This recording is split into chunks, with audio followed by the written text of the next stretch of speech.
La barbe de la torture est brisée. Je te donne la joie maintenant. Alléluia, c'est un temps de joie aujourd'hui. Gloire à Jésus-Christ, alléluia. On peut répondre à la Shikim. Nous allons prier pour la parole. Disons, Père Céleste, j'ai quitté ma maison vers ce lieu de prière pour t'adorer, pour te louer. Merci d'avoir agréé ma louange, d'avoir reçu mon adoration, surtout de m'avoir pardonné. Père de grâce, permets-moi, ô Dieu de grâce, d'écouter ta parole, car elle est sainte, qu'elle soit la semence sainte dans mon cœur, et qu'elle porte des fruits, et des fruits qui vont demeurer. Père, je te rends grâce, et je te dis merci, au nom de Jésus-Christ. Je t'ai ainsi prié. Amen. Gloire à Jésus-Christ. Je connais pas que c'est Pascal, mais je n'ai pas vu son texto. Peut-être il y a un contre-temps. Alléluia.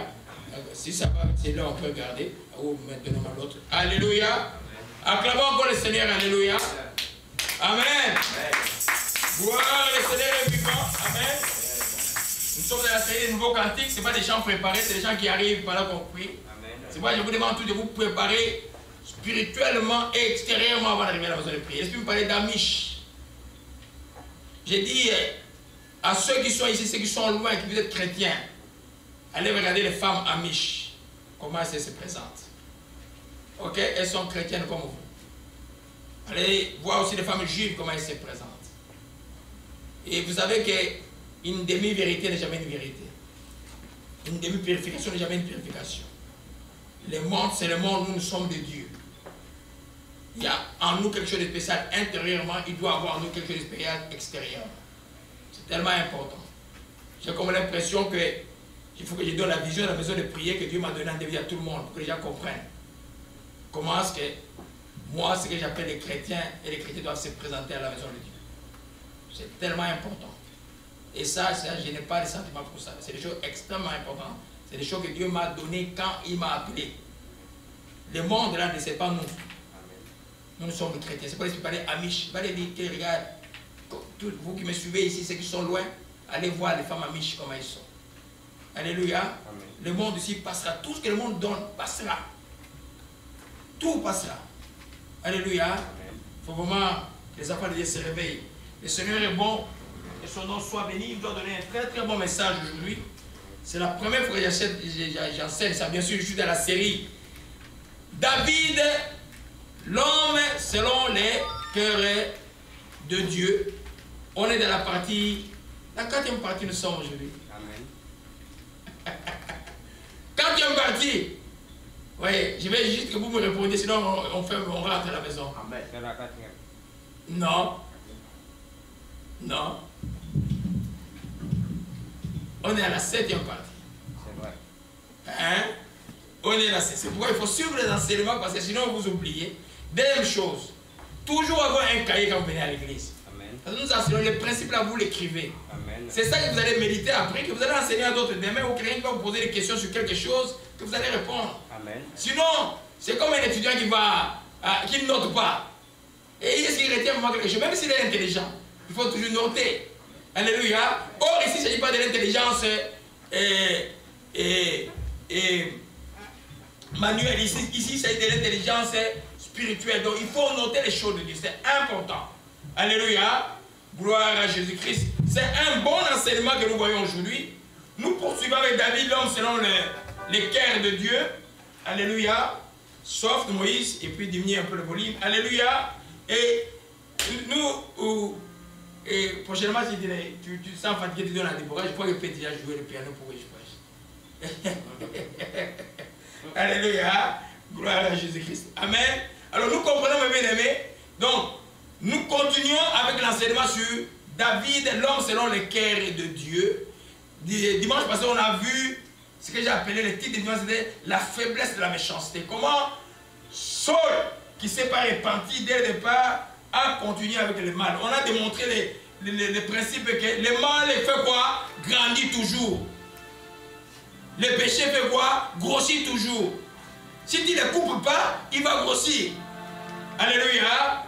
Aujourd'hui, nous voyons un enseignement tout à fait nouveau. Et j'étais très content de l'Esprit me donner ça hier.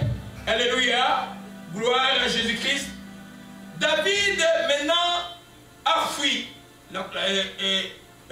la table du roi. Saul maintenant considère David comme son ennemi. Et Saoul plutôt, pour lequel je dis Saul, c'est Saoul. Saoul cherche maintenant à tuer David. Et David maintenant s'enfuit. Donc il est maintenant, il va dans les déserts, dans les forteresses, il est en train de fuir. David dans sa fuite, il apprend quelque part qu'une des villes d'Israël a été attaquée. Cette ville s'appelait Keïla. Keïla n'était pas dans les trajets de David. David ne s'était pas réfugié dans Keïla. David était loin et très loin de Keïla. Mais on va lui dire que les Philistins sont arrivés et ont attaqué Keïla. C'est comme ça que l'histoire que nous allons prendre aujourd'hui, Keïla est entré dans le parcours de David, donc selon le cœur de Dieu. Il y a un grand enseignement dans ce chapitre 23 de 1 Samuel 23, un grand enseignement et beaucoup de principes que l'Esprit nous a donnés. Nous titrons l'enseignement Keïla ou les leçons d'une trahison. Alléluia. Ou les leçons d'une trahison. Amen. Il y a beaucoup de leçons à tirer par rapport à Keïla, qui était une ville d'Israël. Je vous dis que David était poursuivi par Saul. Sa vie était quoi? En danger de mort. Mais il entend que Keïla a été attaqué. Il se détourna pour aller combattre les vrais ennemis d'Israël. Alléluia. Qu'est-ce qui arrive dans ta vie? Quand tu es combattu, tu es persécuté. Et quand tu es poursuivi, et tu vois quelqu'un en train de souffrir à côté. Qu'est-ce qui arrive dans ta vie quand tu vas dans une direction où tu n'as l'impression de rien en poche, mais tu vois un plus pauvre que toi en cours de route? Qu'est-ce qui arrive dans ta vie quand tu es malade, mais tu as un don de guérison? On a dit que quelqu'un est malade à l'hôpital. Est-ce que tu fais comme David, tu considères qu'il a dit, oh, moi je vais l'accoucher. Avec ce que Dieu m'a donné, je vais aller secourir celui qui est en difficulté. La première leçon que nous voyons de Keïla, avant cela, je vais d'abord lire moi-même tout le chapitre. Et puis, on va entrer en détail. 1 Samuel 23, là où tu es loin, tu peux aussi lire pour moi. Il dit ceci. On veut dire à David, voici les Philistins ont attaqué Keïla. Ils pillent les airs. On consulta l'Éternel en disant, David consulta l'Éternel en disant, irai-je battre ces Philistins? L'Éternel lui répondit, va, tu battras les Philistins et tu délivreras Keïla. Mais les gens de David lui dirent, voici, nous ne sommes pas sans crainte ici, même en Juda. Quel serait ce si nous allons à Keïla contre les tout près des Philistins? David consulta encore l'Éternel. L'Éternel lui répondit, lève-toi, descends à Keïla, car je livre les Philistins entre tes mains. David alla donc avec les gens de Keïla et avec ces gens plutôt à Keïla. Il s'est battu contre les Philistins, il a mené leur bétail, il fit éprouver une grande défaite. Ainsi David délivra les habitants de Keïla. Alors qu'Abiathar, fils d'Achimélec, s'enfuit avec David à Keïla, il descendit ayant en main les fautes. Saoul fit informer de l'arrivée de David à Keïla. Il lui dit, Dieu les livre entre mes mains, car il est venu s'enfermer dans une ville qui a des portes et des barres. Et Saoul convoqua tout le peuple à la guerre, afin de descendre à Keïla et d'acheter David et ses gens. David ayant eu connaissance du mauvais dessein que Saul projetait contre lui, il dit au sacrificateur Abiathar, apporte les fautes. Et David dit, l'Éternel Dieu d'Israël, ton serviteur apprend que Saoul veut venir à Keïla pour détruire la ville à cause de moi. Les habitants de Keïla me livreront-ils entre ses mains? Saoul descendra-t-il comme ton serviteur l'a appris? L'Éternel Dieu d'Israël daigne révéler à ton serviteur. Et l'Éternel répondit, il descendra. David dit encore, les habitants de Keïla me livreront-ils, moi et mes gens, entre les mains de Saoul? L'Éternel répondit, ils te livreront. Alors David s'éleva avec ses gens au nombre de 600 hommes. Ils sortirent de Keïla, s'en allèrent là où ils purent. Saoul fut informé que David était sauvé de Keïla. Il est suspendu sa marche. Alléluia. Amen. David demeura dans le désert, dans le lieu fort, resta sous la montagne du désert des Gifs.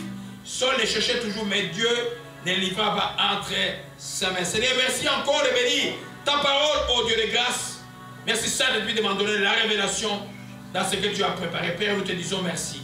Au nom de Jésus-Christ, nous avons ainsi prié. Amen. Alors nous disions donc que Keïla n'était pas dans les chemins de David.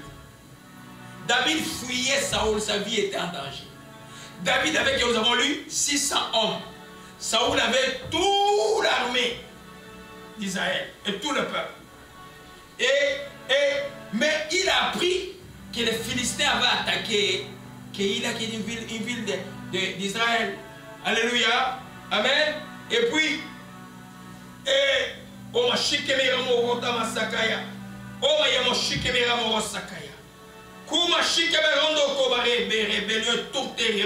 toutes les rébellions. Je brise cette puissance au nom d'Israël. La marque de la torture est brisée. Gloire à Jésus-Christ. Que ton nom soit béni. Amen. Avant de continuer, faites très attention. Si je vous ai déjà fait une remarque sur quelque chose, écoutez. Parce que ça risque d'être trop tard. Vous écoutez. Faites très très attention. Gloire à Jésus-Christ. Nous continuons. Alléluia. Gloire à Jésus-Christ. On va dire à David, voici, les Philistins ont attaqué Keïla, ils pillent les airs. David consulta l'Éternel en disant, irai-je battrai ces Philistins? L'Éternel répondit, va, tu battras les Philistins et tu les délivreras. Mais les gens de David lui disent, voici, nous ne sommes pas sans crainte. Ici en Juda, serait-ce à Keïla contre les troupes des Philistins? David consulta encore l'Éternel. L'Éternel répondit, lève-toi, descends à Keïla, car je livre les Philistins entre tes mains. Alléluia. Je préfère le lire dans le français courant, parce qu'il y a un français trop littéraire dans la partie que je lis. Peut-être beaucoup ne vont pas comprendre cela, parce que l'enseignement est fait pour qu'elle soit comprise et effectivement. Gloire à Jésus-Christ. Langage Anzambe Kosalama. Oma Shikeme Ramos Shikem. Koma Reme Shikem, Ramos Shikem. Koma Remos Shikem, Ramos Tota, Mototo Rema Shikem. Gloire à Jésus-Christ, que son nom soit béni. Je le lis dans le français courant. Un jour, quelqu'un informa David que les Philistins assiégeaient la ville de Keïla, pillaient les réserves de céréales. David consulta l'Éternel, dois-je aller attaquer ces Philistins? Demanda-t-il. Va les attaquer, répondit le Seigneur, tu les délivreras ainsi Keïla. Les compagnons de David lui disent, vois-tu ici en Juda, nous avons peur. Ça sera pire encore si nous allons à Keïla, nous battre contre les troupes des Philistins. David consulta une nouvelle fois le Seigneur et lui répondit, debout, va, Keïla, je livrerai les Philistins entre tes mains. Je disais donc que Keïla n'était pas dans le corps de David. Mais les gens sont venus l'informer. Mais David savait qui il était. Quel était son appel. Pourquoi Dieu l'a oint. Ils avaient aussi une histoire qu'avant qu'il ne fût Saul, il était l'homme le plus valeureux en Israël. Celui qui ramenait les victoires en Israël. Maintenant, il était en danger. Le même roi qu'il était censé servir le poursuivait. Mais on lui apprend qu'il y a une ville que les ennemis, les vrais ennemis d'Israël ont attaqué. David est allé aider. Le premier principe que nous voyons, première leçon, c'est pas parce que tu es poursuivi, tu es combattu, persécuté, tu dois cesser ta mission. Amen. Amen. Alléluia. Parce que ta mission, ce n'est pas ta mission, c'est la mission de Dieu. Tu le fais par la force de Dieu. Alléluia. Tu ne dois pas être un chrétien ou une chrétienne auto-centré sur toi-même. Tu dois toujours regarder qu'est-ce que Dieu veut que je fasse pour l'autre. Alléluia. Et Dieu va s'occuper de ton ennemi. Alléluia. Et Dieu va s'occuper de ton ennemi. Nous voyons là que lui, David, sa destinée était quoi? Devenir le roi d'Israël. Mais le processus pour être un vrai roi était long. Dans l'appel de Dieu, à un moment, il passera est toujours un désert. Le désert de David pour devenir vrai roi d'Israël, c'était la poursuite de Saoul. Alléluia. Amen. Lui, il était poursuivi comme quelqu'un qui aujourd'hui qui est, par exemple, un malade. Comme quelqu'un qui, tu es serviteur de Dieu, mais tu es malade. Et puis on t'amène un autre malade pour prier. Je disais à quelqu'un qui me disait, on l'a amené, personne de Paris, on l'a amené une dame dans la ville qui juste est tombée, s'est facturée 5 fois. Et puis on l'appelle, on dit, ben, pasteur, on va t'amener cette dame-là. Elle dit, non, j'ai beaucoup de problèmes, ne l'amène pas. Non, ça ne doit pas être ainsi. Parce que la force, j'ai dit à la personne, cette personne, c'est ta bénédiction. Vous voyez, il y avait beaucoup des enfants, beaucoup même de pasteurs ne connaissent pas les principes de l'onction de Dieu. L'onction de Dieu ne dépend pas de toi, ne dépend pas de ta force, ne dépend pas de ton énergie. Ce n'est pas de la chair.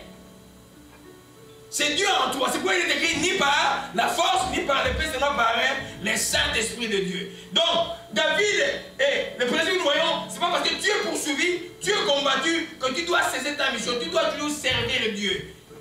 Jamais, par exemple, il y a une chose qui peut m'arrêter de venir ici, être malade. Je peux avoir la grippe de canne, des grippes. Vous m'entendrez jamais dire, même quand je n'étais pas encore chrétien. Parce que moi, je considère que Dieu, c'est Dieu qui guérit. C'est ancré dans ma tête. Donc, si j'ai la force de marcher, je peux venir à la maison de Dieu. Je ne peux pas dire, je ne peux pas servir Dieu, ou on t'appelle, je n'ai pas dormi pendant des jours. Si je suivais la fatigue, beaucoup d'entre vous ne seraient pas chrétiens aujourd'hui. Alléluia. Si je pouvais suivre l'injure que les gens pouvaient me jeter, beaucoup d'entre vous ne seraient pas aussi chrétiens aujourd'hui. Si je suivais l'oppression que je peux subir intérieurement, ou familialement, ou en dehors, je ne serais même pas capable de vous donner quoi que ce soit. Vous comprenez un peu? Je ne peux pas parler, parce qu'il y a beaucoup d'exemples bibliques que nous allons voir. Dans les premiers principes de l'Éternel, écrivez-le. Ce n'est pas parce que tu es poursuivi, tu es combattu, persécuté, que tu dois cesser la mission. Ce que Dieu te demande de faire, fais-le. Alléluia. Amen. Commençons par l'homme selon, dans le l'homme selon le cœur de l'homme le plus patient de la Bible, c'était qui? C'était Moïse. Moïse, quand il tue l'Égyptien, et puis il fuit Pharaon, il est dans le désert. Il est en train de fuir Pharaon. Il est dans le désert. Et il arrive dans le désert, il voit les filles du sacrificateur mendiant venir au puits. Et puis, il ne connaissait pas ces filles-là.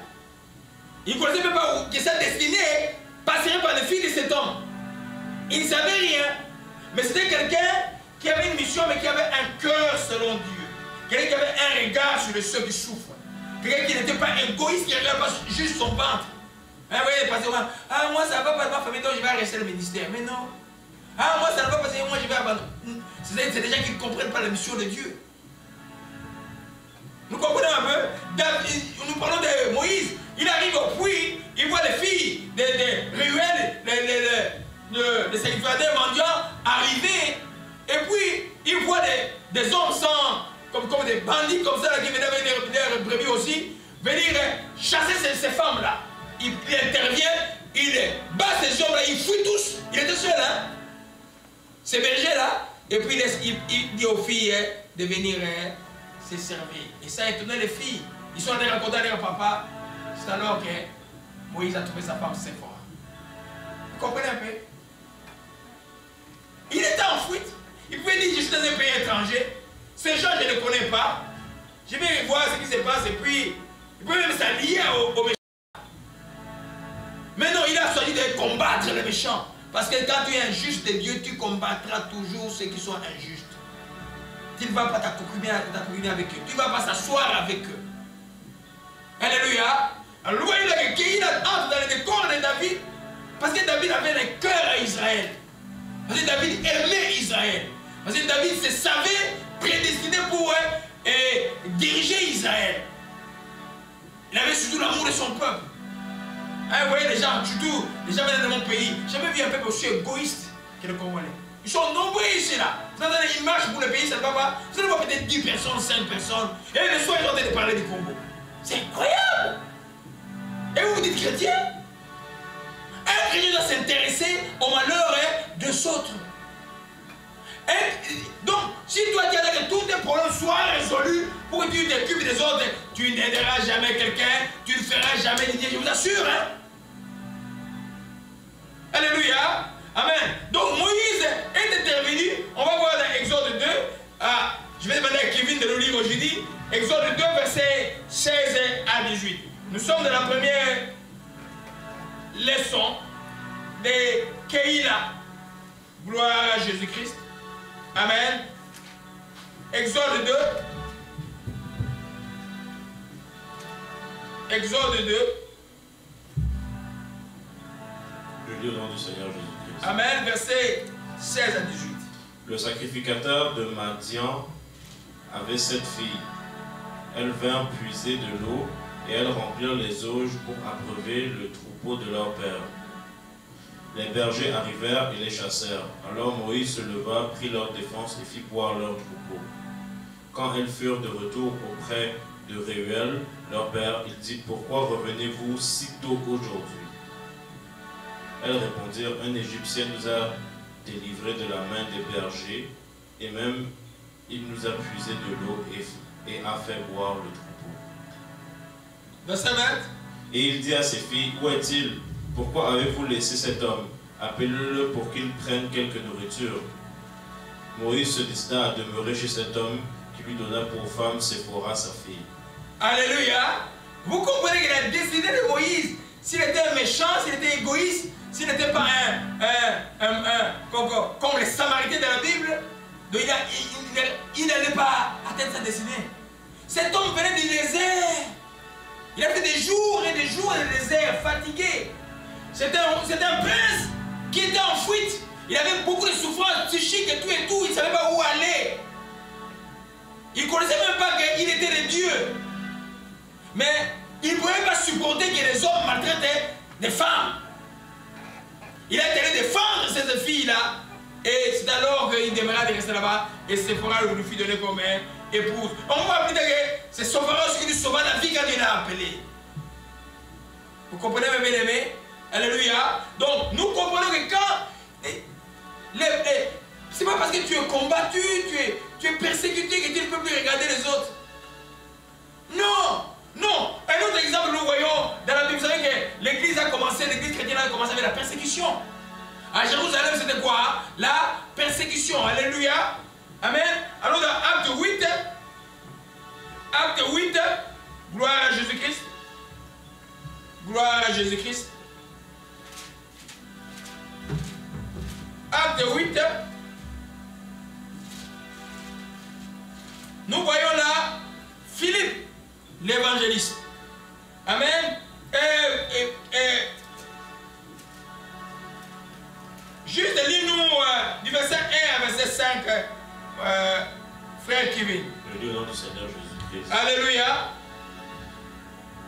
Saul avait approuvé le meurtre. Non, Acte chapitre 8. Oui, ça va, tu peux commencer là-bas. Ok, ouais. Saul avait approuvé le meurtre d'Étienne. Amen. Il y eut ce jour-là une grande persécution contre l'église de Jérusalem, et tous, excepté les apôtres, se dispersèrent dans les contrées de la Judée et de la Samarie. Des hommes pieux ensevelirent Étienne et le pleurèrent à grand bruit. Saul, de son côté, ravageait l'église, pénétrant dans les maisons.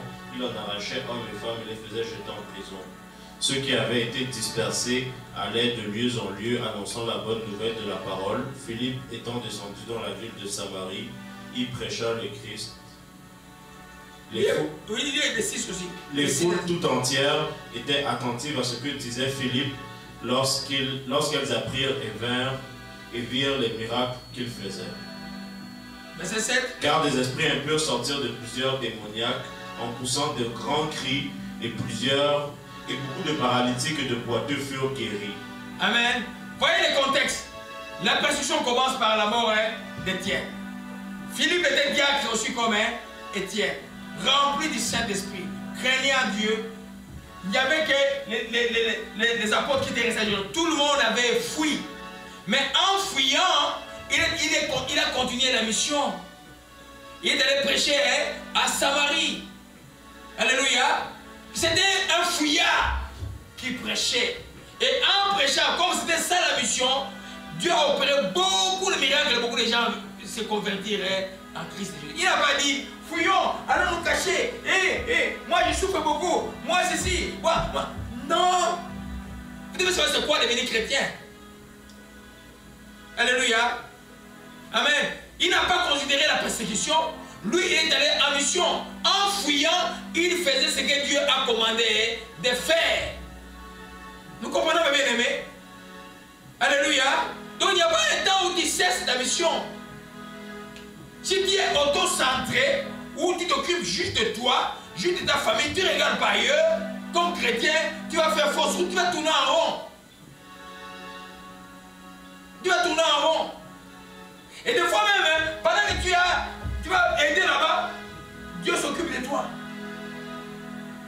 David a dévié Keïla, et puis Philistin et Saul est venu vers lui, mais Dieu l'a aidé, Dieu lui a parlé, il est parti. Vous allez voir le chapitre qui suit. Et une autre fois, Saul voulait venir vers lui, mais Saul a entendu que les Philistins ont attaqué de l'autre côté, il est retourné lui-même. Revenons sur le sujet. Donc, dans le projet de ta destinée, ne cesse jamais de faire du bien.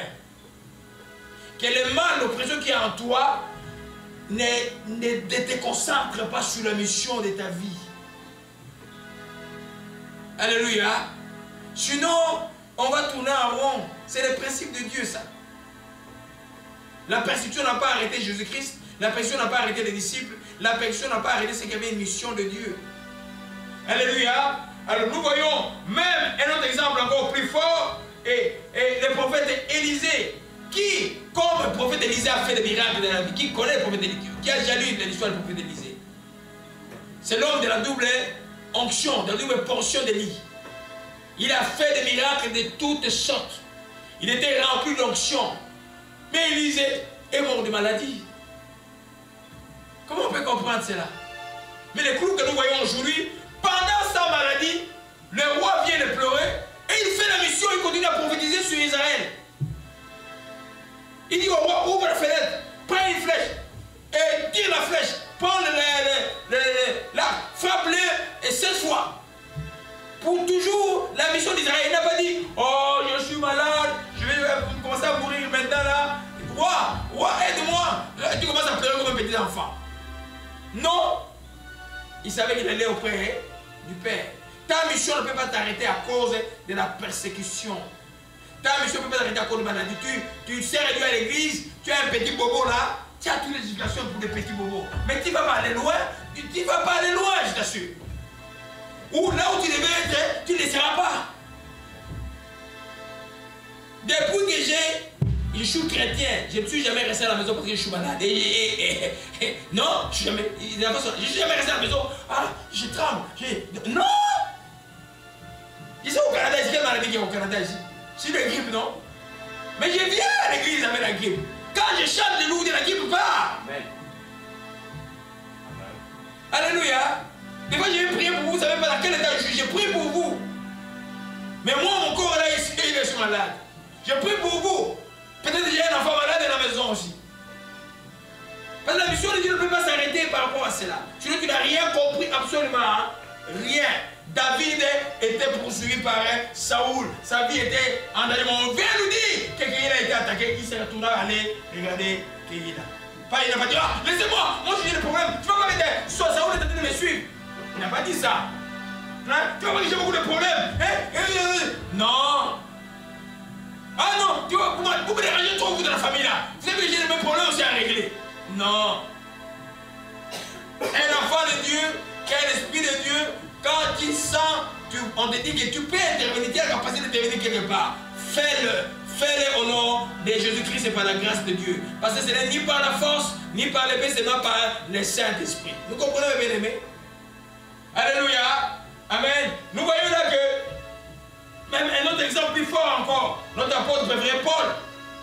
Paul a beaucoup souffert pour l'évangile, mais il n'a jamais arrêté l'évangile. Il a continué la mission, même si c'était au péril vraiment de sa vie. Mais il a continué à regarder ce qui était dans le problème. Il était en prison. Toutes les lettres de Paul, vous avez, la majorité ont écrit, il était en prison. Il ne pleurait pas en prison. Oh, je suis en prison. Non, il est Son cœur était à Dieu, ses pensées étaient à Dieu. Vous comprenez mes bien-aimés? Parce que ça, si vous ne comprenez pas dans la vie, c'est regrettable. Faites attention mes bien-aimés. La vie chrétienne, tant que vous n'avez pas encore terminé, vous êtes encore nulle part. Il faut grandir et résister avant d'avancer dans le Seigneur. Sinon vous tournez. Vous voyez, il y a plein de gens qui nous disent, il y a 1000, 10 000, mais tous sont des morts. Il n'y a rien. Il n'y a rien. C'est des gens. Vous savez que la chair peut produire des choses. Tu descends bien, tu es dimanche à l'église, mais il n'y a rien. Je ne voulais pas que ceux qui sont dans la maison de prière soient des gens comme ça. Sinon, on aurait perdu notre mission. Alléluia. Le cœur doit être à regarder où sont les problèmes, qui je peux aider, où sont ceux qui sont faibles, comment je peux faire pour que ceux qui sont faibles ne deviennent pas encore plus faibles encore. Nous comprenons mes bien-aimés. 1 Corinthiens 4, verset 8 à 13. La paix arrive, beaucoup de paix. Des cris de joie. Oh, ma shikeme, oh, shikeme. Oui, mon fils Kevin, tu peux lire? Je peux lire au nom du Seigneur Jésus-Christ. On était au premier principe. Déjà vous êtes rassasiés, déjà vous êtes riches. Sans nous, vous avez commencé à régner, et puissiez-vous régner en effet, afin que nous aussi nous régnions avec vous. Car Dieu, ce me semble, a fait de nous, apôtres, les derniers des hommes, des condamnés à mort en quelque sorte, puisque nous avons été en spectacle au monde, aux anges et aux hommes. Nous sommes fous à cause de Christ, mais vous, vous êtes sages en Christ. Nous sommes faibles, mais vous êtes forts. Vous êtes honorés et nous sommes méprisés. Jusqu'à cette heure, nous souffrons la faim, la soif, la nudité. Nous sommes maltraités, errants ça et là.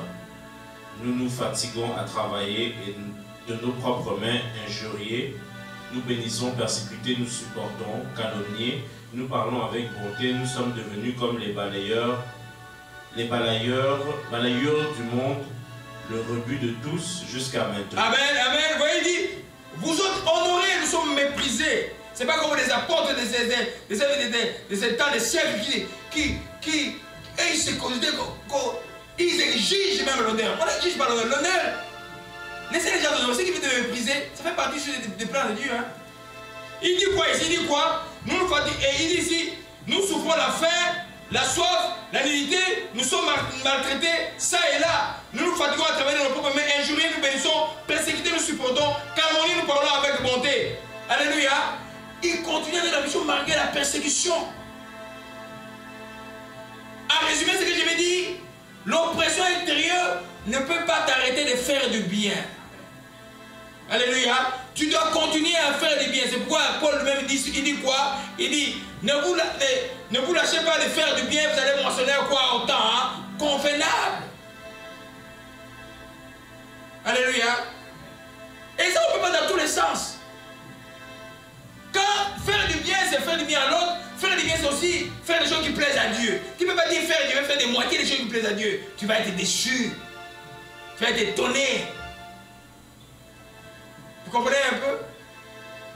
Alléluia. Gloire à Jésus-Christ, que son nom soit béni. Amen. Donc ce n'est pas une excuse quand on est combattu de ne pas regarder ceux qui sont en difficulté. Tu dois faire comme David. C'est pourquoi il est appelé l'homme selon le cœur des dieux.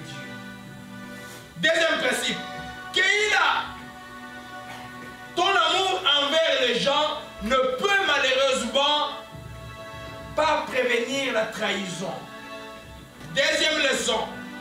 Ton amour ou ta charité que tu as envers les gens ne peut malheureusement prévenir que tu sois trahi un jour. Vous comprenez ce que j'ai dit? C'est pas parce que tu veux aider les gens. Tu t'es sacrifié pour les gens. Toi, tu es sûr que ces gens vont être reconnaissants, mais c'est faux. En ces derniers temps, la Bible d'amour de prière se refroidiront. Les gens seront déloyaux, ils seront traîtres. Donc, quelqu'un qui est mûr spirituellement doit s'attendre à des trahisons. Vous comprenez un peu? Revenons sur notre texte. Alléluia. 1 Samuel 23. C'est la deuxième leçon de Keïla. Donc, ton amour envers les gens, ta sa charité envers les gens ne peut malheureusement prévenir une trahison. Alléluia. Langage en Zambé Kosalama. Les pardonner. Oh ma shikeme ramo shikema. Que ton nom soit béni et soit exalté. Revenons sur le texte. Nous voyons là David s'est sacrifié pour les gens de Keïla. Il avait 600 hommes. Les Philistins, la Bible ne dit pas ils étaient à combien. C'était nombreux. Il est allé avec l'onction de Dieu qui était sur lui. Il s'est sacrifié. Alors, maintenant, il devait s'attendre à ce que les Kéhélites, si on peut les appeler ainsi, devaient être des gens qui devaient l'aider. Mais non, ils n'ont pas aidé. Ils n'ont pas aidé, on va le lire rapidement. Gloire à Jésus-Christ. Je vais le lire au verset 7. Saul fit informer de l'arrivée de David à Keïla, et il dit Dieu le livre entre mes mains, car il est venu s'affirmer dans une vie qui a des portes et des barres. Saoul convoqua tout le peuple à la guerre de Sada Keïla. David ayant eu connaissance du mauvais destin que Saoul projetait contre lui, il dit au sacrificateur Abiathar, apporte-moi les fautes. David dit à l'Éternel, Dieu d'Israël, ton serviteur apprend que Saoul veut venir à Keïla pour détruire la ville à cause de moi. Les habitants de Keïla me livreront-ils entre ses mains? Saoul descendra-t-il comme ton serviteur l'a appris? L'Éternel dit d'Israël, donne des redevés à ton serviteur. L'Éternel répondit, quoi? Il les descendra. Bam! Hein? Les gens pour qui tu t'es sacrifié. Amen. Et amen. Les gens pour qui tu t'es sacrifié. Heureusement que David avait cette intelligence de le voir. Il ne faisait rien sans consulter Dieu. S'il était resté à Keïla, les gens pour lesquels il s'est sacrifié allaient les livrer à son pire ennemi. Alléluia. Donc il faut être sage donc tout. Parce que quand un traître restera un traître, parce que c'est une maladie du cœur. Ce cœur, le cœur des traîtres n'a pas l'amour. C'est quoi les traîtres trahis? Alléluia. Amen. Quand on aide, il faut toujours voir plus loin. Tu n'aides pas pour attendre quelque chose des gens que tu aides. Tu aides parce que Dieu te commande, la rémunération viendra de ton Dieu. Vous comprenez un peu? Chaque fois que tu te sacrifies pour quelque chose ou pour quelqu'un, attends-toi à une rémunération terrestre et plutôt céleste, mais pas nécessairement des hommes. Quoique Dieu demande à chaque homme d'être comment? Reconnaissant. Mais malheureusement, à ce temps ici, l'amour de plusieurs se refroidira, c'est un temps prophétique. Donc tu vas t'attendre à des trahisons. Alléluia. La deuxième leçon, c'est celui-là, ça dit que ne tombe pas dans les pieds et dit je les ai aidés, c'est moi qui ai aidé toute cette famille-là, c'est moi qui ai aidé, et puis que tes frères vont t'aider, tu te trompes, frère.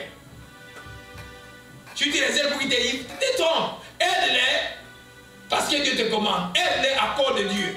S'ils sont reconnaissants, tant mieux. Si vous pas reconnaissants, tu continues ton chemin, tu n'abîmes pas ton cœur à cause des gens qui ne sont pas reconnaissants. Alléluia. Amen. Gloire à Jésus-Christ. Ces micros, il est bien? J'ai tout comme c'était pas bien. Alléluia. Nous comprenons, mes bien-aimés.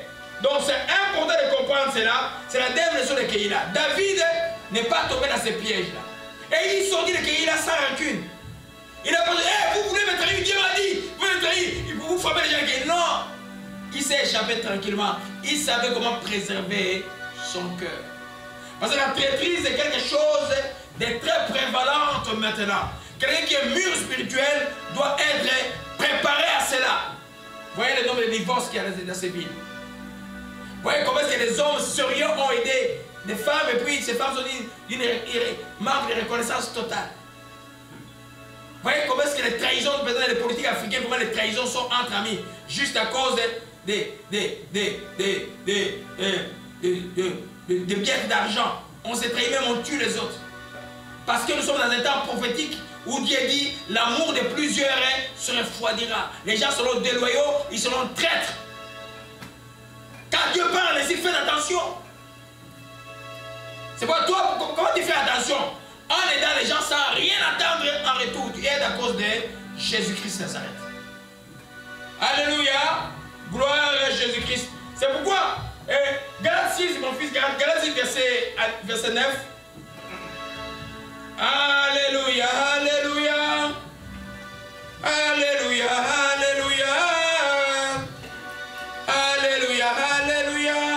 Alors tu nous lis Galates 6, verset 9. Je lis au nom du Seigneur Jésus. Gloire à Jésus-Christ. Ne nous lassons pas de faire le bien, car nous moissonnerons au temps convenable si nous ne nous relâchons pas. Ne nous lassons pas de faire le bien, car quoi? Nous moissonnerons au temps convenable si nous ne nous relâchons pas. Alléluia. Tu ne vas pas cesser parce que les gens ne t'ont pas remis. Tu ne vas pas cesser de faire le bien parce que quelqu'un t'a trahi. Tu vas continuer à faire le bien. C'est ton destin comme chrétien. C'est ton appel comme chrétien de faire du bien. Vous comprenez mes bien-aimés? Alléluia. Troisième principe de Keïla. Gloire à Jésus-Christ. Amen. C'est pas parce que tu t'es sacrifié pour une cause ou pour une nation que la nation te sera reconnaissante. Alléluia. Combien de gens sont reconnaissants à la famille de King aux États-Unis, du pasteur King aux États-Unis? Combien de gens sont reconnaissants? Non. Quelques-uns. Là, je ne sais pas, tous les noirs qui sont reconnaissants. Combien de gens sont reconnaissants à la famille de Lumumba au Congo? Presque pas, hein? Ils ont dit Lumumba héros, mais la reconnaissance c'est des actes qu'on pose pour ses enfants et pour ses petits-enfants, rien. Il n'y a même pas quelque chose de national organisé pour ces héros-là, non, rien. Alléluia. Certainement, en Philippe, pour Mandela, ça va être aussi la même chose. Même là, il y a même une petite reconnaissance qu'on peut comprendre. Mais tu fais du bien aux gens, tu y es déjà autour de toi, pas pour être reconnu par ces gens-là. Tu le fais parce que tu es convaincu de ta cause. Nous, chrétiens, nous sommes convaincus de la cause du faire du bien aux gens.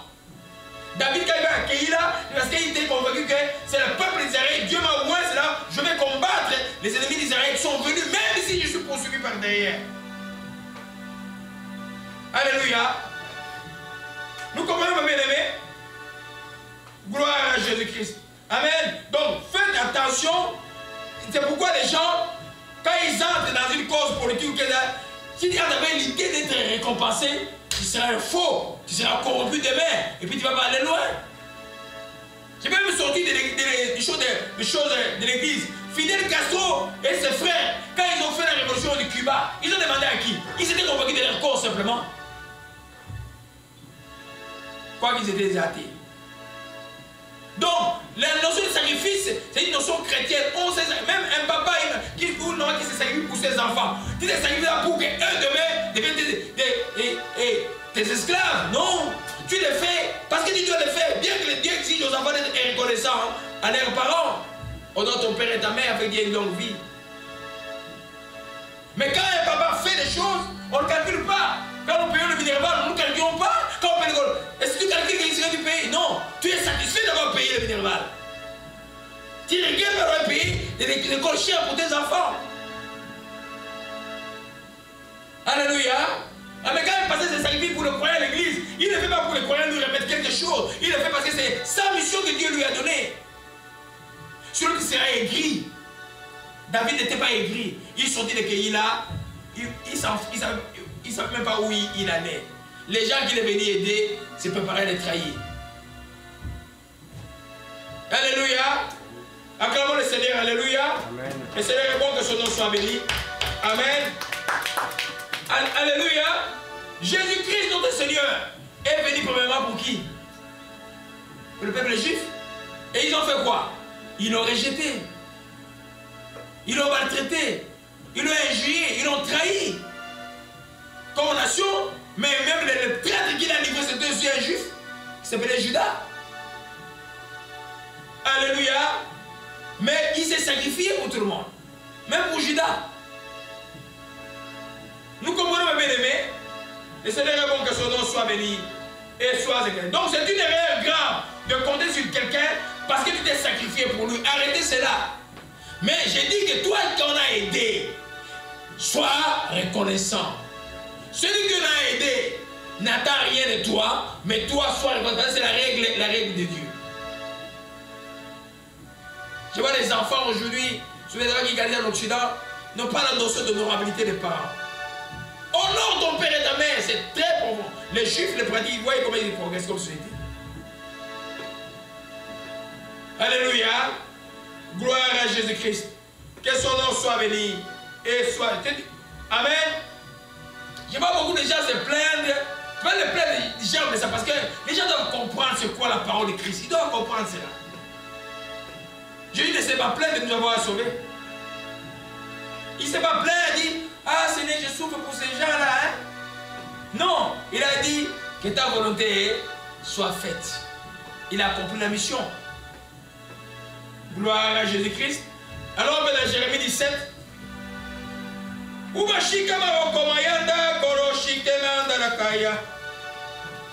à Jésus-Christ, que son nom soit béni. Jérémie 17. Alléluia. Les frères qui viennent nous lire, verset 5 à 8. Je vais vous souligner Jérémie 17 dans vos Bibles. Soulignez-le du verset 5 jusqu'au verset 8. C'est très important. Alléluia.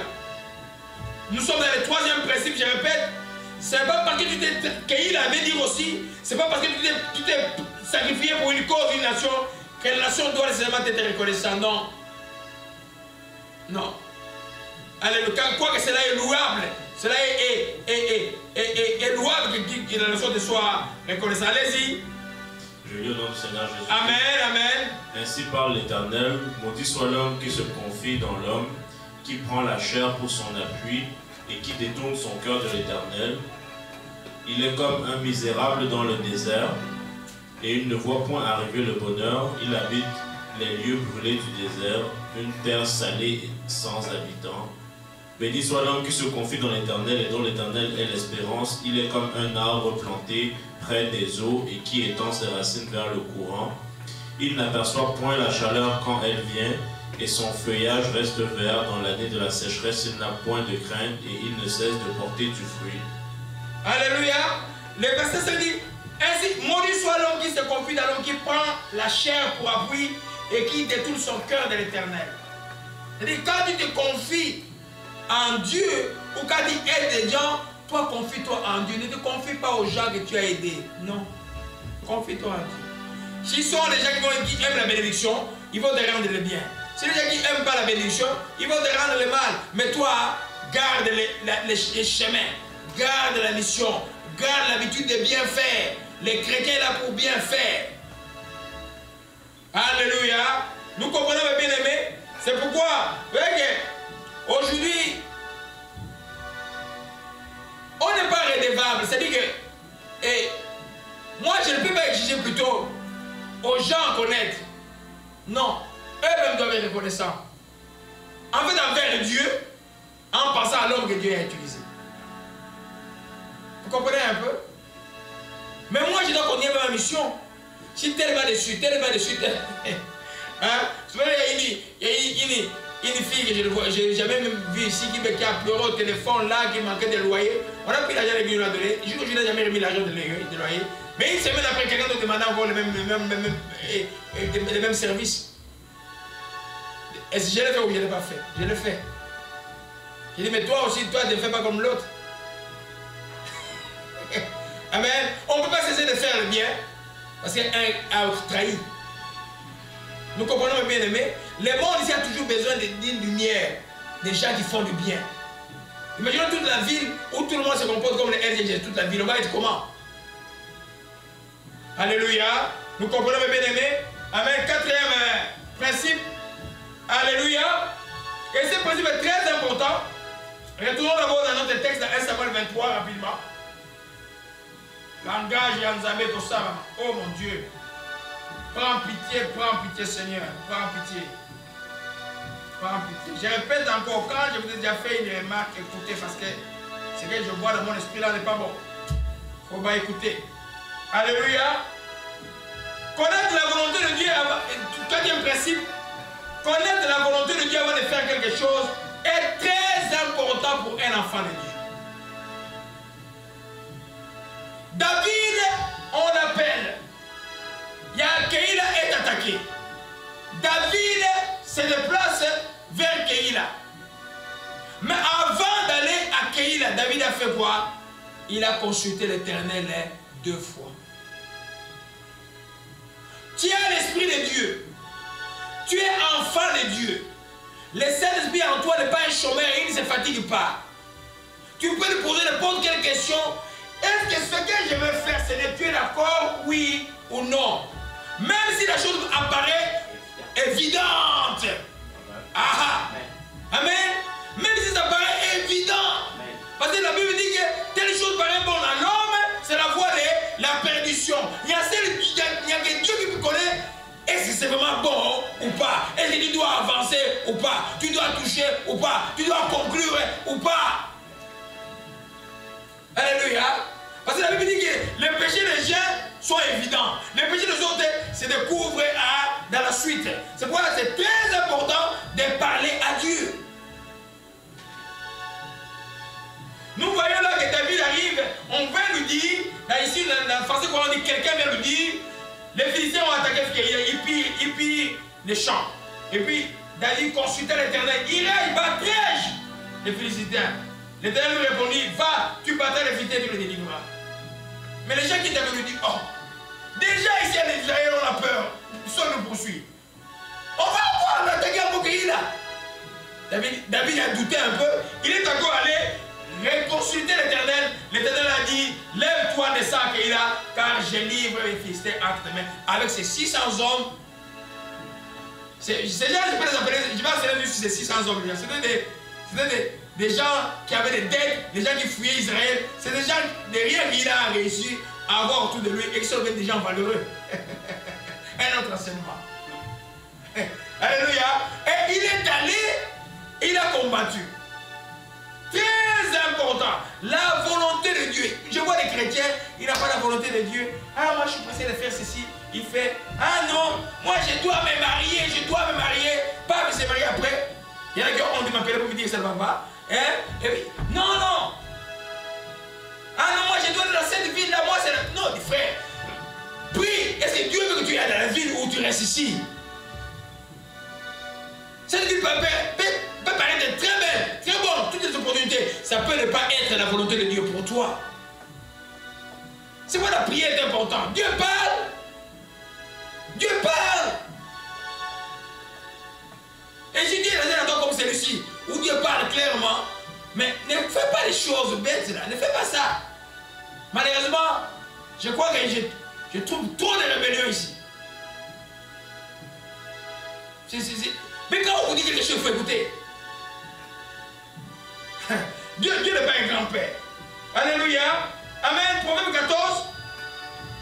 Proverbe 14. La range, la amashikeme, amorokeme. Quoi va amashikeme, amorokeme? Alléluia. Proverbe 14, verset 12. Frère Kevin. Je lis au nom du Seigneur Jésus. Amen. Telle voie paraît droite à un homme, mais son issue, c'est la voie de la mort. Alléluia.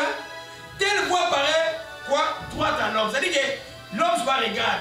Ah, tous les paramètres sont bons. Les nouvelles économiques de la ville vont bien. Ou tout ça. Ah, je vais aller. Oh, où tu regardes.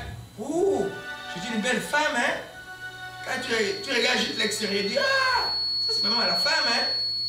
Mais tu n'as pas consulté l'Éternel. Tu es tombé sur une vipère. Hein? Tu regardes, c'est un bel homme, hein? Tu regardes les paramètres extérieurs. Dans n'importe quel choix que nous faisons, nous devons consulter l'Éternel. Parce que telle voie paraît droite à l'homme, mais c'est la voie de la perdition. L'homme ne connaît rien, il est ignorant. Combien de sondages ici ont donné tel vainqueur, pour pouvoir après on trouve que c'est pas lui le vainqueur, et puis il se justifie tout le temps. Hein? Vous avez vu avec les sondages politiques ici ou ailleurs? Alléluia.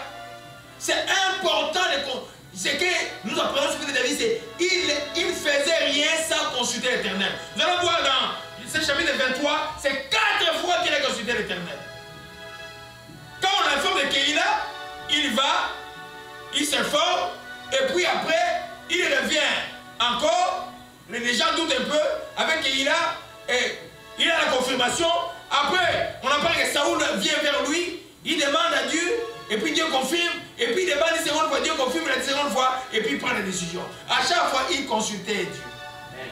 Si tu dis que tu as un Dieu, mon frère, pourquoi tu ne le consultes pas? Pourquoi tu fais tout tes propres pensées? Et puis, on ne consulte pas Dieu en vain. Si Dieu a parlé, tu peux prendre des décisions qui vont être contre ta chair, contre tout, mais c'est parce que Dieu a dit ne fais pas ça. Plus tard, tu vas te rendre compte, oh, Dieu avait raison. Et si tu t'entêtes, tu vas avoir du gravier dans la bouche. Si je savais. Vous savez, le mot hélas est dans la Bible, vous savez ça? Le mot hélas est dans la Bible. Un jeune prophète que Dieu a envoyé quelque part, Dieu lui dit quand tu vas là-bas, tu ne manges rien, tu prophétises et puis tu retournes. L'état de roi de quoi, Roboam ou Jéroboam, quelque chose comme ça. Là. Il arrive, il prophétise sur l'autel de Baal, le roi veut le toucher, la main du roi reste attachée comme ça. Là. Et puis il retourne. Un vieux prophète vient le tromper et dit, moi aussi je suis prophète, viens manger un peu chez moi. Il avait désobéi à Dieu. En cours de l'autel, Dieu l'a mangé. Consultez Dieu. Priez quand ce n'est pas clair. Gênez quand ce n'est pas clair. Dites Dieu, Seigneur, je ne veux pas faire quelque chose qui est dans ma tête. Je ne veux pas faire quelque chose par la parole. Je veux ce qui est de toi et de toi seul s'accomplir. C'est pourquoi je cherche ta face. Tu m'as dit, je ne vous ai pas dit de me chercher en vain. Parle à Dieu, c'est ton Père. Tu vas te parler par la parole de Dieu. Dieu va te parler par des songes. Dieu va te donner, il te donnera une réponse. Ça n'est pas compliqué. Alléluia. Amen. David a consulté 4 fois. Alléluia. Dieu, avant de décider. Pour aller attaquer Kaïla, il a consulté. Et puis Dieu a donné, vas-y, tu vas vaincre. Il est allé, il a vaincu. Il voulait se reposer à Kaïla. Ah, Saoul vient encore. Qu'est-ce qu'il fait? Il consulte encore Dieu. Est-ce qu'il faut me livrer ou pas? Dieu lui dit, ça c'est une mauvaise nouvelle que les gens n'aiment pas entendre. Que Dieu te dise, Dieu te dise que c'est quand tu es fatigué, ou tu regardes, ou dis, oh, c'est certainement, celle-là m'a halluciné, c'est celui-là mon fiancé. Et puis il dit, non, ce n'est pas lui. Là les gens disent, ce n'est pas lui. Quand Dieu dit ça, éloigne-toi. Si tu t'entêtes, tu vas pleurer. Alléluia. Amen. Connaître la volonté de Dieu en toutes choses. Nous avons, la Bible dit que les chrétiens sont conduits par l'Esprit de Dieu. Nous sommes conduits par le Saint-Esprit. Mais il n'est pas un chômeur, il est là pour nous parler. Allez voir les actes des apôtres, lisez les actes des apôtres, l'Esprit dit.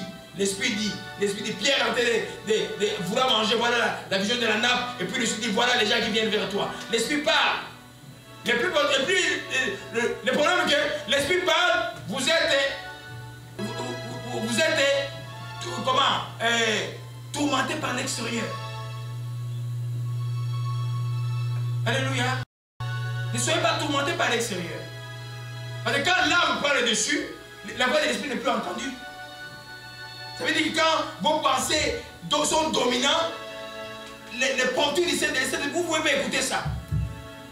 Vous êtes vraiment conduit maintenant par les émotions. Il faut que les émotions soient détruites. Il faut que tu écoutes la voix de l'Esprit. Dieu dit, c'est là le chemin ou ce n'est pas là. Arrête un peu, attends, ou avance, ou va à droite, ou va à gauche. Mais quand il y a un chrétien qui passe tout le temps regarder la télévision, tu n'écouteras pas la voix de l'Esprit. Tu n'écouteras pas la voix de l'Esprit. Gloire à Jésus-Christ. 5. Alléluia. Gloire à Jésus-Christ. 5e leçon. La volonté de Dieu ou la réponse de Dieu ne tient pas compte de ce que tu vis actuellement ou des conseils de ceux qui t'entourent. Écoutez-moi bien. Ce que Dieu te demanderait de faire fera fi à tout ce que tes conseils, les gens, ou ce que tu vois, ou les gens t'entourent. Souvent, ça va être des situations humaines, on dit, je ne me risque pas. Mais Dieu dit, c'est la volonté de Dieu. Non, c'est pas lui, mais Dieu dit, c'est la volonté de Dieu. Vous comprenez un peu? Ah, passe pas là-bas. Toi, tu vois le haut, tu travailles. On dit, c'est un milieu réputé raciste. Mais Dieu dit, c'est là où je te donne le travail. Si Dieu te dit, vas-y, vas-y. Vous savez, les racistes, c'est déjà malheureux.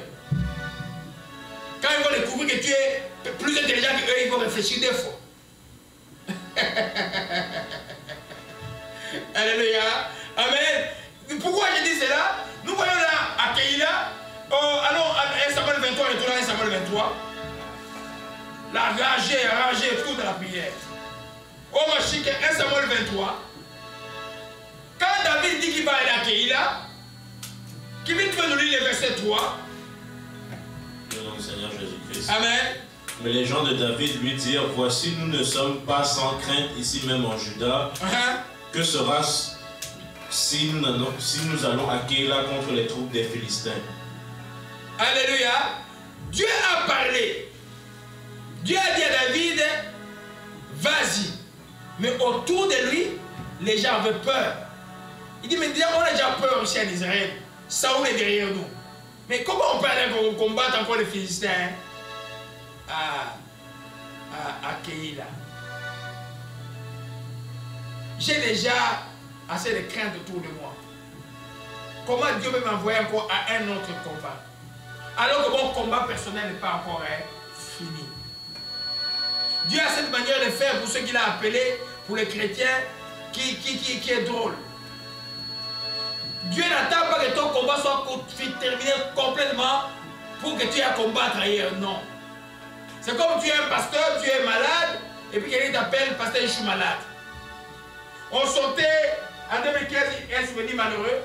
Le jour où on m'a appelé pour le frère Guy est tombé, et puis les cerveaux étaient quand on venait de l'opérer.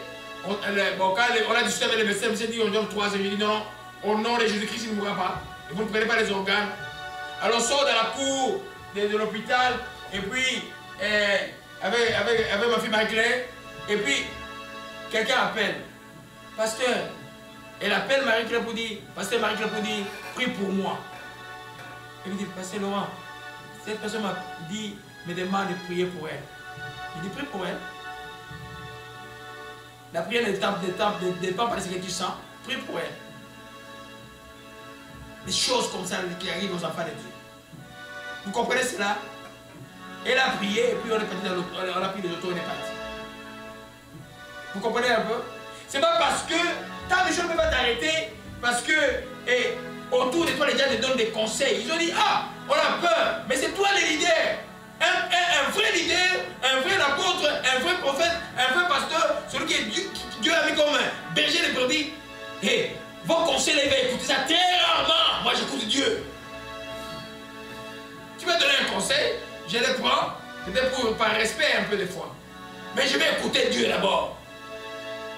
C'est un conseil, ils vont fitter avec le volonté de Dieu. D'autres non. Là, les gens ont dit, ah, nous ne sommes pas sans crainte ici, donc nous avons déjà peur aussi en Israël. On va vous combattre déjà à Keïla. David a fait quoi? Il est allé consulter encore Dieu. Dieu a dit, vas-y. Quand Dieu dit vas-y, même si autour de toi des vagues sont là, vas-y. Alléluia. Oh, la volonté de Dieu. C'est pourquoi il faut grandir. Tu obéiras à la volonté de Dieu si tu obéis très souvent à la parole, à ce que Dieu te commande. Sinon, tu vas passer à côté. Amen. Quand il va te demander de faire des choses impossibles par rapport à ce que tu vois, à ce que tu entends, il ne le fera pas. C'est quoi? Bâtir la relation. Bâtir la relation. Et je vois l'exemple d'un boulanger qui fait la pâte. Mélange la pâte. On doit être vraiment moulé par Dieu ensemble avec Dieu pour bien écouter la voix de Dieu. Et ça, si tu ne lis pas la parole de Dieu, si tu as une vie de prière régulière, ça n'arrivera pas. Dans les temps où nous sommes, c'est très facile de quelqu'un qui a besoin de chuter, très facile parce que le monde est dans un chemin de ténèbres. Des ténèbres, je vous assure. Très facile. On voit des parents ou des mamans qui regardent, mais si la maman s'habille comme ça, les enfants vont s'habiller comment? On est dans un monde où tout est fini, incroyable. Oui, mais déjà, je vois cette vidéo des gens en train de louer à l'église ou de prêcher à l'église. Mais on est dans un monde où l'ennemi a aveuglé les gens. C'est pas quand tu écoutes les voix de Dieu, ça ne dépend pas de la fermeté, tu dois être ferme. Les gens ne voulaient pas que David parte, mais David dit nous y allons. Et ils ont gagné le combat. 5e leçon de Keïla, je répète, la volonté ou la réponse de Dieu ne tienne pas compte de ce que tu vis actuellement ou le conseil de ceux qui t'entourent. Un autre exemple très frappant dans la Bible, nous connaissons l'histoire. Paul qui monte à Jérusalem et tout le monde prophétise. Agabus arrive, il tient la ceinture, il dit cet homme qui a porté la ceinture sera lié comme ça à Jérusalem. Tous les frères disent à Paul, ne pars pas, ne pars pas. Paul dit, si je dois mourir pour Christ, je vais aller. Et c'est le Saint-Esprit qui prophétisait à travers les frères. Vous dites ne pars pas, il y a un danger. Et il ajoutait ne pars pas, il aura des dangers. Des fois, il faut confronter certains dangers pour atteindre la destinée. Si Paul n'était pas parti à Jérusalem, l'évangile ne serait pas arrivé aujourd'hui. Et quand il est parti à Jérusalem, après qu'on l'a arrêté, après il a appelé à César, il s'est retrouvé à Rome. Et c'est alors que l'Empire romain s'est converti. Vous comprenez un peu? Alléluia. C'est quoi? Développons l'écoute de Dieu. Quand on les développe, les conseils, parce qu'il y en a qui vont donner des conseils par peur. Là, ils donnent des conseils par peur parce qu'ils avaient peur. D'autres vont donner des conseils par envie. D'autres vont donner des conseils juste pour te piéger. Ou parce qu'ils n'aiment pas tel, ou n'aiment pas tel. Vous comprenez un peu? Mais toi, tu dois écouter. Hey, qu'est-ce que tu dis? Devant la décision que j'ai à prendre, devant les chemins que j'ai à prendre, qu'est-ce que tu dis? Alléluia. David n'a pas écouté les conseils de ces 600 hommes. Il a suivi ce que Dieu a dit. Je vais faire Acte 21 rapidement. J'invite à peine, hein? J'invite à peine au Mashiach Kemera Mashiach. Gloire à Jésus-Christ. Je vais le lire rapidement, Acte 21, à partir du verset 10. Comme nous étions là, depuis plusieurs jours, un prophète nommé Agabus descendit de Judée, vint le trouver, il a pris la ceinture de Paul, s'est lié les pieds et les mains, et voici, ils disent, voici ce que déclare le Saint-Esprit. L'homme à qui appartient cette ceinture, les Juifs les lieront de la même manière à Jérusalem, ils les livreront entre les mains des païens. Quand nous entendîmes cela, nous et ceux de l'endroit, nous priâmes Paul de ne pas monter à Jérusalem. Voyez là, le verset 12, nous entendions, nous et ceux de l'endroit, nous prions Paul de ne pas monter à Jérusalem. Alors il répondit, que faites-vous en pleurant et en me brisant le cœur? Des fois les gens peuvent pleurer, hein? Ne pars pas, fais pas, c'est dangereux, tout ça. Mais toi, suis ce que Dieu dit. Ne l'épouse pas, c'est une tribu, tout ça. Mais toi, écoute ce que Dieu dit. Alléluia. Ne va pas dans cette université-là, il y a trop de racistes. Toi, écoute ce que Dieu dit. Alléluia. Tu écoutes ce que Dieu dit, parce que ce que Dieu dit ne dépend pas de cela. Alléluia. Nous voyons, maintenant, les gens commencent à pleurer et il dit, je suis prêt non seulement à être lié, mais encore à mourir à Jérusalem pour le nom du Seigneur. Donc, la conviction de Paul de passer l'annonce sur cette... C'est le Saint-Esprit qui a annoncé qu'il allait souffrir. Mais il dit, si c'est pour le Seigneur, je vais y aller. Dieu a mis en lui, il y a des convictions qui t'arrivent dans la vie, c'est ça la direction que je dois prendre. Nul ne peut arrêter cela. Les gens ne vont pas te comprendre. Mais plus tard, ils vont te comprendre. Moi, je comprends, mais je n'aime pas les gens qui me disent, ah, tu avais dit ça il y a 10 ans. Non, j'aime les gens qui écoutent directement. Alléluia. Parce qu'on n'est pas intéressé à vous voir des problèmes. Nous comprenons, mes bien-aimés. Alléluia. Ça, c'est la 5e leçon. La volonté de Dieu et les réponses de Dieu ne tiennent pas compte de ce qui t'entoure et de ce qui peut vous dire. Leçon 6 de Keïla. Ça, c'est très intéressant. Alléluia.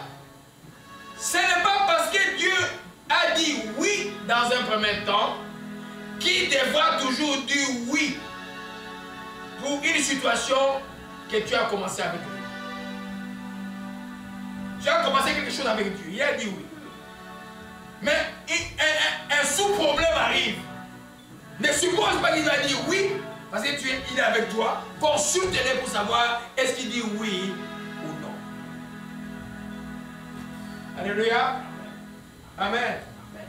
Par exemple, je prends le cas des fiançailles. Les fiançailles dans la Bible, ça termine par un oui ou un non. C'est un temps d'examen. C'est parce que Dieu, c'est pas parce que Dieu a permis que tu commences un fiançailles que Dieu, quand il te permet d'achever, il veut que tu observes. Oublie un peu le cœur, oublie un peu la chair. Tu observes les principes. Et que tu rentres en toi-même, tu prends un peu un recul. Pour savoir, ça fait cette personne que j'ai eu toute une vie. Et des fois, l'Esprit dit non. Ou la personne en cours de route a fait des choses qui ne sont pas correctes. L'Esprit dit arrête ça. Si tu dis arrête, tu arrêtes. Ou par exemple, Dieu t'envoie dans un poste quelque part. C'est lui qui t'a donné le poste. Mais après 3 ans, il dit il faut quitter ici. Ou tu pries, mais dis ça, mais toi tu vas te forcer, mais Dieu te dit de quitter. Il sait pourquoi. C'est pourquoi la leçon est quoi? Nous, à chaque fois que nous avons un problème, consultons toujours Dieu. Demandons-lui. Vous savez qu'à l'époque, David avait les fautes. Donc Dieu parlait à travers quelque chose que ça lui était porté. Mais aujourd'hui, le Saint-Esprit est en nous. Mais les chrétiens n'écoutent pas la voix de Dieu. À l'époque, il n'y avait pas la parole renfermée comme nous avons bien connu, comme nous avons aujourd'hui. Aujourd'hui, la parole est là. Mais les chrétiens ne comprennent pas, ne lisent pas la Bible pour suivre la volonté de Dieu.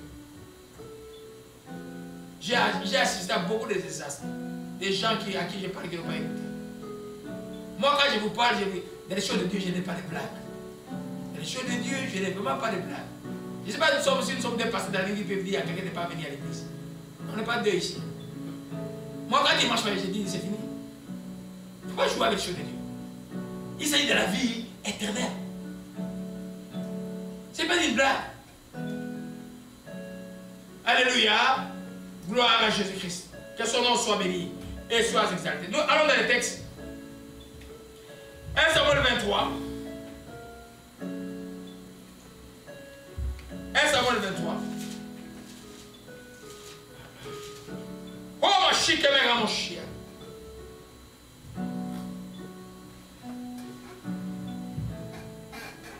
Alléluia.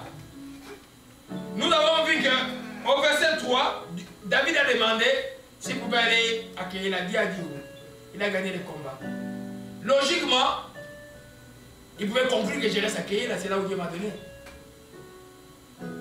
Mais quand il attend que Saoul arrive, il consulte Dieu. Encore, Dieu dit non, ces gens-là que Dieu a sauvés là vont délivrer à Saoul. Qu'est-ce qu'il a fait?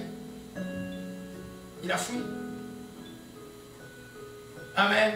S'il avait présupposé que, parce que Dieu m'avait dit oui, et que j'ai gagné le combat, je dois nécessairement rester là, il serait dans un problème très très sérieux. Alléluia. Dieu parle tantôt d'une manière ou d'une autre. Dieu parle toujours à ses enfants. C'est pourquoi ayez un cahier, écrivez les songes, écrivez les choses que Dieu vous a dit. Et travaillez en sorte que ces choses-là s'accomplissent. Ne travaillez pas contre la volonté de Dieu. Alléluia. Amen. Ça c'est important. Nous voyons cela. Vous savez que qui connaît Josué? Josué c'était un bon général. C'est le successeur de Moïse. Un grand conquérant. Josué qui rencontre les chefs de la mer et te dit: es-tu avec nous ou pas? Lui avait l'épée à la main. C'était un vrai guerrier. Il a gagné le combat de Jéricho. Il a gagné le combat de Haï. Alléluia. Et puis après, il voit un peuple, un groupe de gens qui arrivent avec des pains secs. C'est comme s'il venait de lui dire: nous venons de loin, nous avons entendu que votre Dieu, c'est un Dieu puissant. Nous venons faire alliance avec vous. Josué a commis l'erreur de sa vie. Il a fait alliance avec les Gabaonites. Ils sont devenus, sans consulter l'Éternel, ils sont devenus des peuples des dieux. Et vous allez voir plus tard dans la Bible que la famille du fameux roi Saoul, ses descendants, ce n'est pas David qui les a exterminés, c'est les Gabaonites qui ont demandé qu'on tue 7 des descendants des soeurs pour que parce que Saoul allait attaquer les Gabonites. Dieu a puni Israël des famines parce que Saoul allait attaquer Israël. C'est le peuple qui est venu avec un mensonge. Faites jamais un serment un engagement sans consulter Dieu. Vous comprenez cela? Donc Saoul n'a pas à consulter Dieu. Très, très important. Je crois que pour beaucoup se louer, croient que Dieu est tellement lointain pour parler. Non! Je ne sais pas si tu ne fais pas attention. Je dirais parce que nous ne faisons pas souvent attention. Dieu parle toujours à ce qui lui appartient.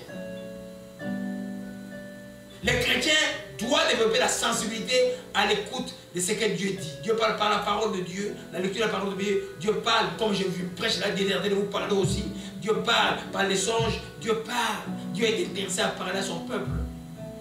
C'est pourquoi il est grand berger. Vous avez dit un berger qui ne peut pas conduire les brebis, il y en a.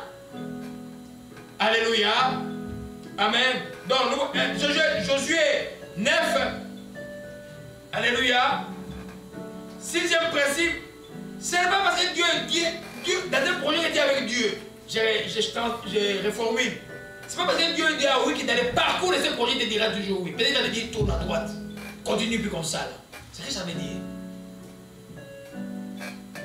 La marche, ça veut dire que ce n'est pas une marche, c'est une marche. Ce n'est jamais une marche linéaire, vous savez. La marche avec Dieu c'est le courbure, c'est le montée, c'est le descente. Ce n'est jamais linéaire. Pour que l'homme ne voit pas ce que Dieu va faire après. Et Dieu aime ça. Dieu aime que son peuple le consulte. Alors si un peuple est paresseux à la prière, paresseux à chercher Dieu, mais tu n'écouteras jamais la voix de Dieu, tu vas écouter la voix des sens. Et ça sera ta de faveur. Gloire à Jésus-Christ. Josué 9.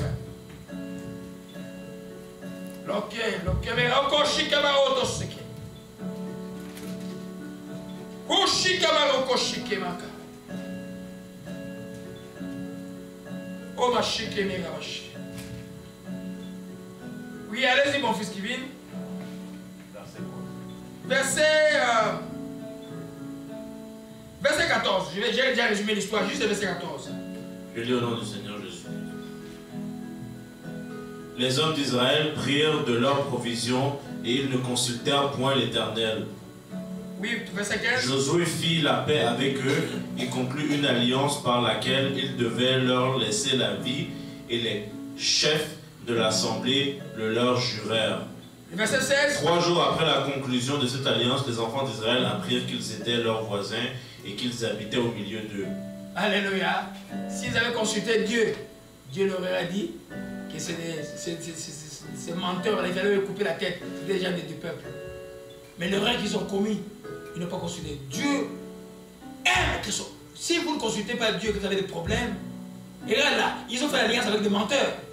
Mais Dieu a honoré cette alliance au point de tuer la famille des familles israéliennes, des familles.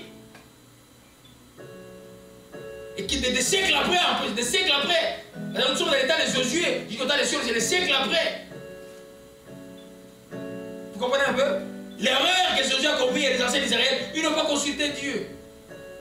David s'est échappé de Keïla parce qu'il avait l'habitude de consulter Dieu à chaque étape de sa vie. À chaque étape de ta vie, consulte Dieu. À chaque démarche que tu fais, consulte Dieu. À chaque rencontre que tu fais, consulte Dieu. Tu dis, mais d'abord, les yeux et les sentiments comme ça, et tu viens consulter Dieu, après tu vas écouter la voix de ta tête. Et ça, c'est à ta de faveur. Gloire à Jésus-Christ. Amen. Amen. Juste pour vous convaincre. Et qui veut lire nous, dès Samuel 21, verset. Non. Dès Samuel 21, je vais donner le verset rapidement. Gloire à Jésus-Christ. Oh, ma chia baradoko ma chikem. La vitesse de Dieu est là. La vitesse de Dieu. Oh, ma chikem baradoko ma chikem américaine. Yann. Kobara ma chikem ramono saka ma chia. Et dès Samuel 21 parle de l'histoire des familles de 3 ans. Et qui vient de lire le verset 1 au verset 2. Je lis au nom du Seigneur Jésus. Alléluia. Du temps de David, il y eut une famine qui dura 3 ans. David chercha la face de l'Éternel. Il fait quoi? Chercha la face de l'Éternel. Il fait quoi? Chercha la face de l'Éternel. Amen. Et l'Éternel dit, C'est à cause de Saül et de sa maison sanguinaire, c'est parce qu'il a fait périr les Gabaonites. Le roi appela les Gabaonites pour leur parler. Les Gabaonites n'étaient point d'entre les enfants d'Israël, mais c'était un reste des Amoréens. Les enfants d'Israël s'étaient liés envers eux par un serment, et néanmoins Saül avait voulu les frapper dans son zèle pour les enfants d'Israël et de Juda. Amen. On s'arrête là. Ils ont demandé, bon, ils ont demandé 7 descendants de Saül pour les parler publiquement. C'est menteur qui est arrivé. Parce que Josué avait commis l'erreur, n'avait pas consulté Dieu. Mais David, des siècles après, a consulté de Dieu et l'a révélé pourquoi il y avait cette famille. Quand il y a quelque chose qui se passe que tu ne comprends pas, entre en prière que Dieu parle. Alléluia. Amen. Alors nous comprenons par là que dans le parcours, notre parcours avec Dieu, s'il nous a dit oui à un premier temps, on court les chemins, chaque fois que nous butons à quelque chose, à un problème, consultons Dieu, ça ne nous coûte rien. Attendons sa réponse et avant d'avancer. Alléluia. Gloire à Jésus-Christ. 7e leçon. 7e leçon. Amen. Qui dit 8e? On t'a dit où ça? 7e leçon. Alléluia. Gloire à Jésus-Christ. Il ne faut pas prendre... Quand je donne une leçon, je change au moins 3, 4 fois la manière de les formuler. Ça, c'est pas... Je reste dans la leçon, mais je rends ça plus simple pour que les gens comprennent. Ça, c'est pas la leçon. La leçon, c'est différent. Maintenant, dans la 7e leçon, Dieu confirmera toujours ce qu'il t'a annoncé. N'aie pas peur de le consulter, même pour un sujet plus d'une fois. C'est-à-dire, quand Dieu a parlé, que tu n'as pas bien saisi, ou tu doutes, ou comme David, les gens autour de toi parlent différemment de ce que tu as entendu. N'entre pas en discuter avec les gens. Va encore et consulter Dieu. Dieu confirmera. Dieu confirme toujours. Parce que quand Dieu est résolu de te sauver, il va te sauver. Amen. Dieu ne parle pas une fois, oh non, il te laisse entendre. Non. Quand tu n'as pas compris, il va te parler d'une autre manière. C'est vrai, des fois, vous avez des songes. Vous avez un songe. Et puis vous avez encore un second songe. Ce n'est pas le même songe. Quand vous m'appelez, je vous dis que c'est le même songe. Vous voyez que c'est le même contenu, mais il y a des formes différentes. C'est comme les pharaons d'Égypte qui voient les vaches grasses, maigres qui sortent du Nil, qui vont avaler les vaches grasses. Et puis ils voient les épis, un épi gras, 7 épis gras, et les épis sèches engloutissent les épis grasses. C'était le même rêve comme avait expliqué Joseph. Dieu confirme toujours. Ce n'est pas de notre relation avec Dieu, soyons calmes. Il est notre Père, soyons pardon. Il va confirmer. Quand Dieu a parlé quelque chose, ou tu as vu un songe, ou tu as vu quelque chose qui a des doutes, entre en prière, il va confirmer, ou va infirmer. Si ce n'est pas de Dieu, il va tu vas voir que tu cherches, mais il ne te dit rien. Si c'est de Dieu, il va encore te parler. Amen. Parce que tout le monde, beaucoup d'entre nous, beaucoup de chrétiens sont encore comme des Samuel quand il était enfant. Dieu a parlé, il ne sait pas que c'est Dieu qui parle. Il faut du temps pour apprendre à comprendre ce que Dieu te dit. Moi, par exemple, quand je prie, ce qui sort de ma bouche là, je ne peux pas jouer avec. Mais quand je vois un songe, je peux supputer, je peux prier et tout ça. Vous comprenez un peu, mes bien-aimés?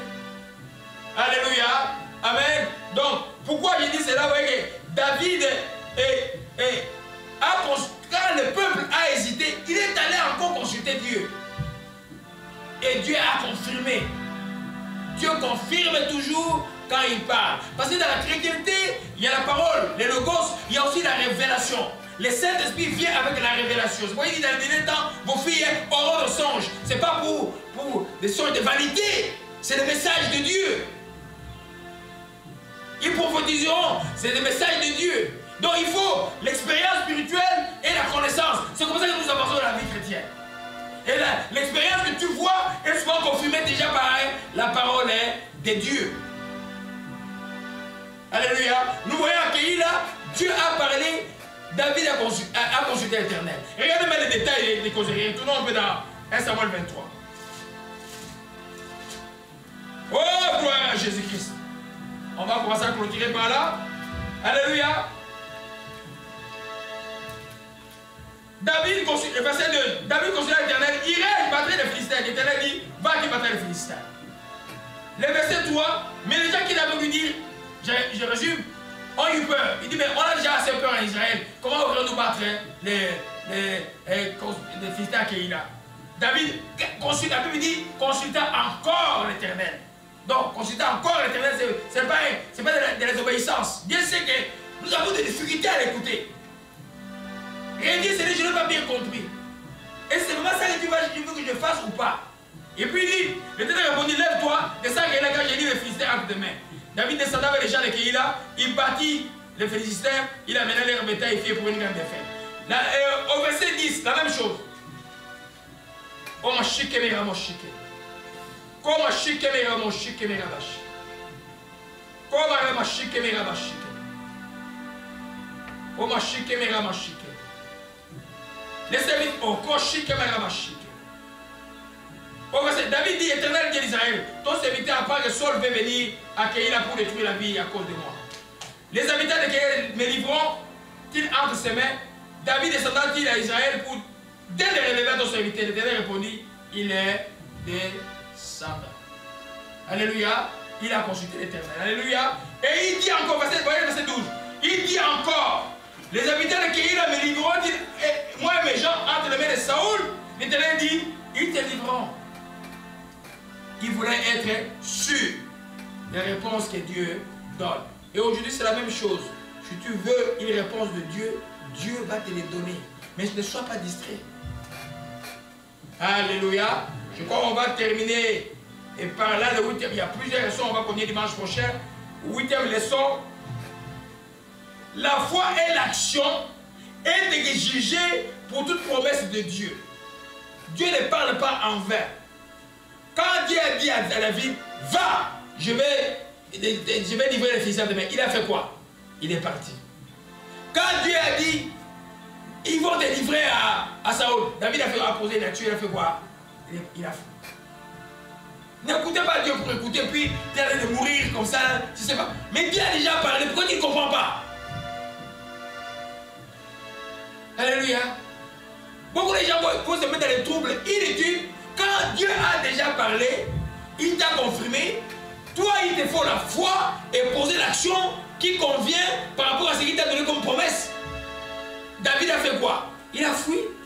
David a fait quoi? Il a combattu parce que Dieu avait dit cela. Alléluia. C'est ce qu'on va voir dimanche prochain. On va aussi voir toutes nos actions comme croyants doivent être motivées par la charité sans intérêt. Quand David va à Keïla, qu'est-ce qu'il lui a donné? Rien. Il a eu l'amour d'aller délivrer le peuple d'Israël. Sans intérêt. Et quand tu vas dans l'amour sans intérêt, tu ne seras jamais malheureux dans la vie. Parce que tu dépendras de personne.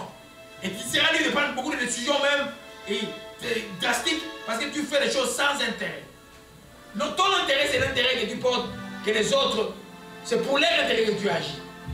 Un chrétien agit pour l'intérêt des autres, pas pour son intérêt. Alléluia. On va aussi voir dimanche prochain que la trahison est un signe prophétique d'État. C'est-à-dire, faites attention, la trahison c'est un signe prophétique. On va voir ce que la Bible en dit. Et on va voir encore, c'est pas parce que quelqu'un dit que Dieu est avec lui